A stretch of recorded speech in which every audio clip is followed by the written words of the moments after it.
দেখুন, আগের ভিডিওতে আমি দেখিয়েছিলাম চার্জিং প্রবলেম, সেটা আমি সলভ করে দিয়েছি।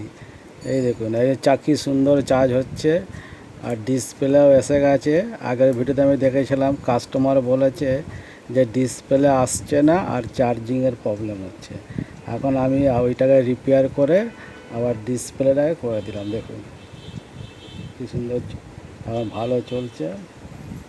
এই এই চার্জিং হচ্ছে, আবার ডিসপ্লেও আসছে, ডিসপ্লেরও প্রবলেম নেই। এই দেখুন, ডিসপ্লেও এসে গেছে আর রিপেয়ার চার্জারও হয়ে গেছে। এইবার এটাকে আমি সেট করব।